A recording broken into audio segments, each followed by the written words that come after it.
Buenos días, mi pueblo. Es un placer para mí de estar ahí con ustedes ahora. Vamos a hablar sobre un tema muy bonito, un tema muy interesante. Bueno, este tema es la diferencia entre por ti y para ti. ¿Se ve? Déjame decirte algo en criollo. Ya, nous comptons pour nous avec un moment. Et nous avons une belle vidéo pour vous. Vidéo ça, c'est différence qu'il y a entre pour ti et para ti. Pour ti et para ti, deux thèmes ça yo, même natif espagnol qui pas arrivé loin l'école yo, pas qu'à faire différence là. Et par contre, qui est pour dire pour ti, ni qui est pour dire para ti. Pas besoin de pour haïtien. OK. Différence entre pour ti et para ti. Avant nous arriver dans por ti et para ti, nous avons parlé de por et para. Por et para sont dos preposiciones. Por significa primeramente pour. Les m'a parlé de durée. Por significa par dans une phrase passive. Por ejemplo, la gallina es comida por el gato. Se ve, la gallina es comida por el gato. M'dit, la poule est mangée par le chat. La gallina es comida por el gato. Ouais, ça c'est une phrase passive.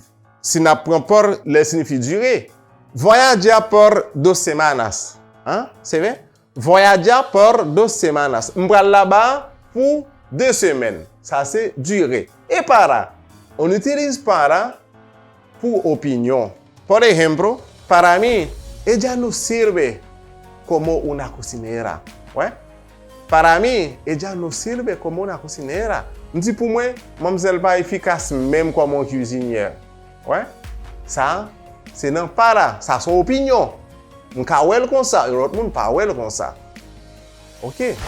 Je veux dire, on a parlé de por ti et para ti. Por ti signifie pour toi, para ti signifie pour toi.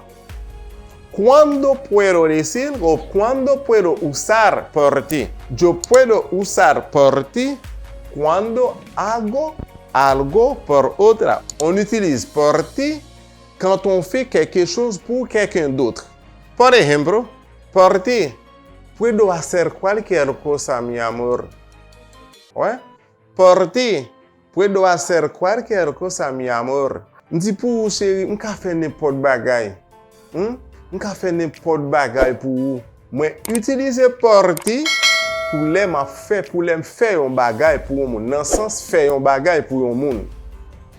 Ah, m'pense que c'est clair là. Kounya, chaque fois on dit por ti, on connaître leur faire un bagay pour un monde. Ou bien on fait un bagay pour un monde, ou bien on pral faire un bagay pour un monde. OK. Voy a hacer por ti. Oui, je vais le faire pour toi. Voy a hacer por ti. M'pral le faire pour.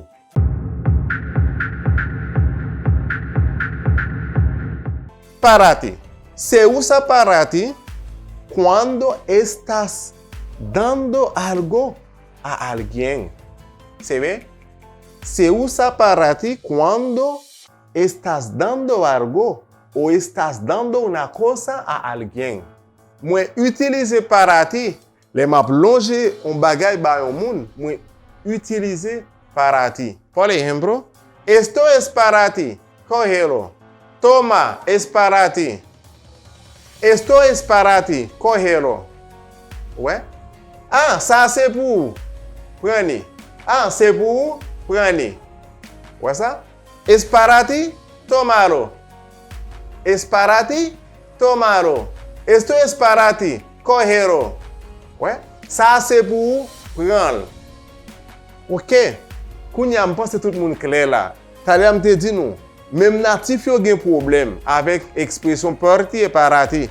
Depuis ouais, natif là pas fait gros classe, ou bien pas arriver loin l'école, li pas connait qui est pour le dire por ti ni para ti. Li dit yo pas chance. J'en tombe le tomber. S'il bon le bon, s'il pas bon tout causer. Mais je dis avec natif ou vient apprendre qui est pour dire por ti, qui est pour dire para ti. Kounya ou pas pral dire ni por ti na place para ti, ni para ti na place por ti. Bien, era un placer para compartir con ustedes este video. Chao.